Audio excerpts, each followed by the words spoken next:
ilmu urip ya. Karya Pak Novel. Syarat hidup nomor 1, ojo mikir. Selesai. Syarat hidup nomor 1, ojo mikir.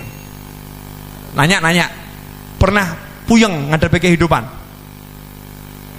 Pernah atau berapa kali atau bahkan sering gitu kan ya? Puyeng itu gara-gara apa? Mikir lah. Berarti kan mikir salah tuh. Karena mikir jadi puyeng. Betul. Coba jenengan makannya kan makanan yang sehat toh, bersih ya, daging, macam-macam makan. Jadi penyakit enggak jadi penyakit kebanyakan? Jadi penyakit. Orang gila makannya makanan kotor, sakit atau sehat? Sehat. Kenapa? Orang gila enggak mikir.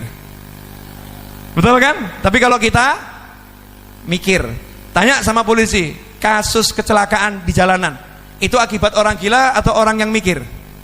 Mikir. Kalau Anda ngebut, Anda tidak mikir, mesti selamat. Tapi ngebut, mikir, ragu-ragu, nabrak. Ragu-ragu, nabrak. Makanya orang gila nyebrang itu hampir nggak pernah ketabrak. Orang waras nyebrang banyak yang ketabrak. Kenapa? Orang gila nyebrang nggak pakai mikir. Mau nyebrang, nyebrang saja. Gila. Hasilnya, subhanallah, yang lain ngerem, yang lain menghindar, dia selamat. Karena dia nggak mikir. Nah, kenapa orang gila taat aturan Allah? Hidup jangan mikir. Kenapa jangan mikir? Karena sudah dipikirkan oleh Allah yang maha memikirkan. Ngapain ikut campur mikir? Jelas? Jadi apa? Ojo mikir. Lah penjabaran ojo mikir. Penjabarannya. 1, saya mau nanya. Saya kesini datang sendiri atau diundang saya? Diundang, betul. Begitu datang ditaruh di mana? Di sini atau dimasukkan kamar? Masukkan kamar, so istirahat. Betul kan ya? Disuguhin. Kenapa disuguhin? Karena saya diundang. Bapak Ibu diundang, ini di depan diundang, dikasih suguhan. Betul atau betul? Disiapkan kursi untuk duduk. Betul. Sekarang saya mau nanya, yang ngundang jenengan ke muka bumi siapa? Yang nempatkan Anda, nempatkan saya di bumi ini siapa?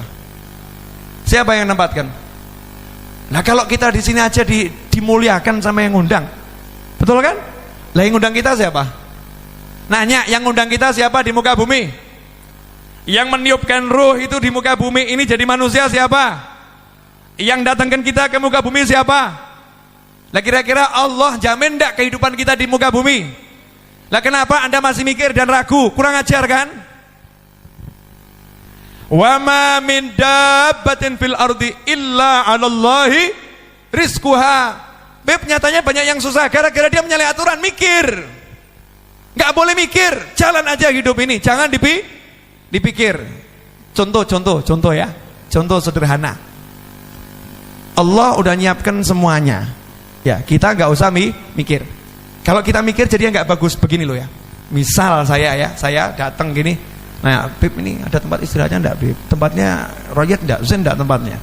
Kira-kira gawa ada enggak? Kopi ada enggak? Teh ada enggak, Beb? Kira-kira gimana? Saya nanti kalau pengen teh bisa dapat enggak? Saya ngomong gitu terus. Habibnya nyaman enggak? Enggak nyaman. Dianggap saya ini orang yang benar atau enggak benar nih? Enggak benar karena meragukan yang ngundang. Betul kan ya? Kalau bahasa lain, bahasa Jawa, kalimat cetok, kurang ajar kan begitu ya?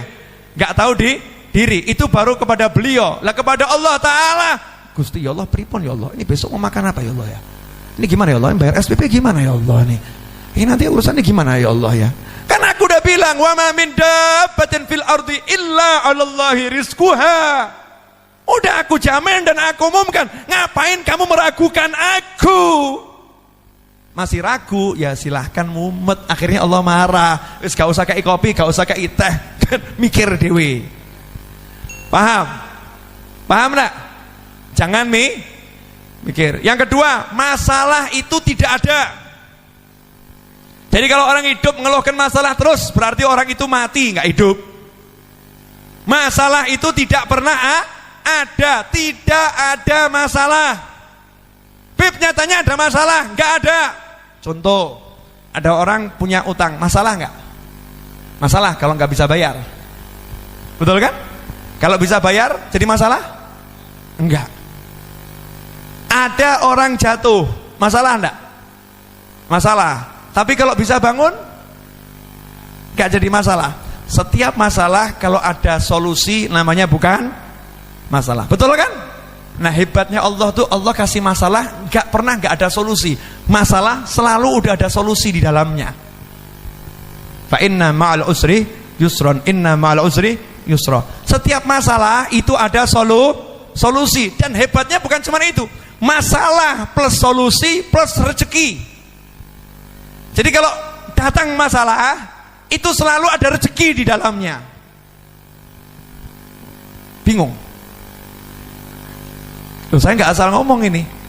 Jadi mulai nanti kalau kepleset bilang alhamdulillah rezeki mau datang. Ya. Dalilnya mana? Wa may yattaqillaha yaj'al lahu makhraja wa yarzuqhu min haitsu la yahtasib. Masalah. Wa may yattaqillaha yaj'al lahu makhraja, Allah beri solusi untuk masalahnya. Wa yarzuqhu, dan Allah memberinya rezeki dari arah yang enggak pernah bisa dia pikir. Lalu Allah aja udah ngasih tahu rezekimu tuh enggak bisa kamu pikir, kok kita gaya mikir? Kan nyalahi aturan Allah. Paham ya? Jadi ada masalah, ada solusi, ada rezeki. Satu paket. Syaratnya cuma satu. Awal tadi jangan mikir, tapi ngapain? Zikir. Wa ma khalaqtul jinna wal insa illa liya'budun. Enggak usah mikir. Salat. Baca Al-Qur'an. Cari ilmu. Senangkan orang tua. Senangkan anak. Senangkan pasangan hidup. Silaturahim. Waktu ke pasar, ya ke pasar. Kerja. Jalani aja aturannya Allah. Gak usah mikir, nanti sistemnya Allah yang akan kerja. Selesai masalah. Nah kita kan enggak. Takwanya hilang. Mikir masalah, mumet toh. Silahkan puyeng, silahkan pusing. Saya mau nanya, ini ilmu yang terakhir ini murah atau mahal? Murah, enggak bayar gratis kok ya. Enggak bayar gratis. Ya, jadi enggak usah dipikir dan masalah itu tidak ada masalah. Makanya orang-orang soleh enggak pernah merasa bermasalah. Apapun masalahnya nyantai aja dia. Kenapa? Loh, yang ngasih masalah Allah kok, kita yang menyelesaikan, kan bodoh. Yang ngasih masalah siapa? Allah. Masa kita yang mau menyelesaikan? Bisa menyelesaikan masalah yang ngasih Allah. Baru masalah yang ngasih orang yang agak kuat aja kita bingung, gitu kan ya? Nah kalau masalah yang ngasih Allah bisa kita menyelesaikan? Gak bisa, ya biar Allah yang menyelesaikan. Biar Allah yang menyelesaikan. Sepele, simple, sederhana. Yang terakhir, sudah satu jangan mikir, yang kedua masalah itu tidak ada. Nah ini yang terakhir, bagian yang paling menyenangkan dan bagian yang paling enak. Sebetulnya keburukan itu nggak ada.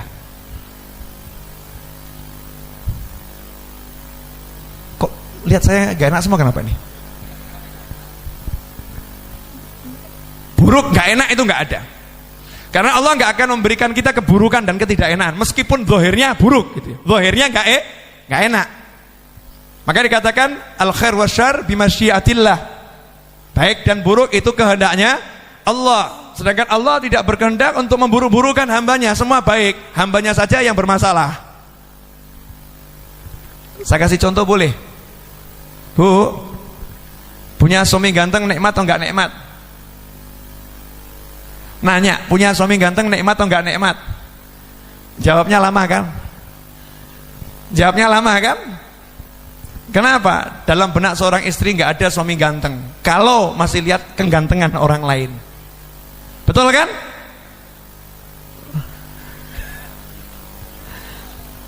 Seganteng-gantengnya suami Anda kalau lihat saya kalah ganteng. Misal gitu ya. Ada orang gitu, seganteng-gantengnya suami Anda lihat saya kalah ganteng, karena orang yang ngomong itu gantengnya luar biasa. Lah kalau hidupnya cuma lihat orang ganteng, suaminya jadi jelek. Suaminya jadi jelek. Akhirnya dia pulang ke rumah ketemu orang jelek. Akhirnya pulang ke rumah merasa punya suami yang jelek. Akhirnya pulang ke rumah merasa dirinya rugi menikah dengan suami yang seperti, ya Bu ya. Padahal punya suami jelek itu syukurnya double. Kenapa? Perempuan lain gak ada yang mau. Karena suaminya jelek. Sama suami punya istri kok jelek. Punya istri jelek. Lihat istri orang lain kok cantik, lihat wanita lain kok cantik. Semakin lihat yang cantik-cantik, yang udah nyata-nyata jelek ini semakin jelek. Gak usah pakai lihat yang lain aja udah jelek, apalagi lihat yang lain jadinya jelek. Betul. Nah, ada satu aturan hidup yang kita langgar. Udah diperingatkan sama Nabi, aturan hidup. Urusan dunia ini ya, ganteng, sugih, melarat, sehat, sakit, urusannya begitu-begitu. Jangan pernah lihat yang lebih sukses, dan bahkan jangan pernah lihat orang sukses. Suruh lihat orang yang susah. Itu aturannya Nabi. Lihat aja yang lebih susah, udah itu aturan Nabi. Kalau kita langgar aturan ketiga ini, habis semua hidup kita. Contoh, ada orang kakinya patah. Itu nikmat atau enggak nikmat? Baik atau buruk? Buruk kan? Kenapa dia lihat buruk? Karena dia lihat orang yang kakinya tidak patah. Karena dia lihat orang yang sehat. Maka dia lihat yang namanya kaki patah itu buruk. Tapi coba kalau lihat orang yang punya kaki cuman separuh, kakinya dia patah, terus dia lihat masuk kampung kakinya orang itu hilang semua, separuh tok ini. Dia bilang apa nih? Alhamdulillah, kaki saya dua, cuman yang satu patah. Ini satu kampung nggak punya kaki. Alhamdulillah. Dia jelek, ternyata ketemu orang yang nggak punya hidung.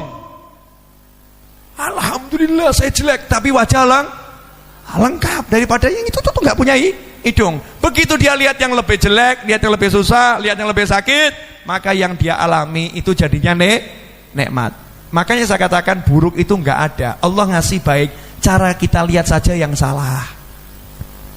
Cara lihatnya salah. Urusan dunia jangan lihat yang atas, lihat yang bawah. Maka senunduk terus urusan dunia ini. Ya, menundukkan pandangan itu bukan cuma menundukkan pandangan dari wanita atau dari pria. Nundukkan pandangan kan dari syahwat, maksudnya itu. Syahwatnya ini loh ditundukkan, termasuk melihat yang lebih. Tundukkan, lihat aja yang susah. Hasilnya hidup akan menjadi nikmat. Itu ilmu urip yang saya pelajari sampai usia 41 kurang dikit.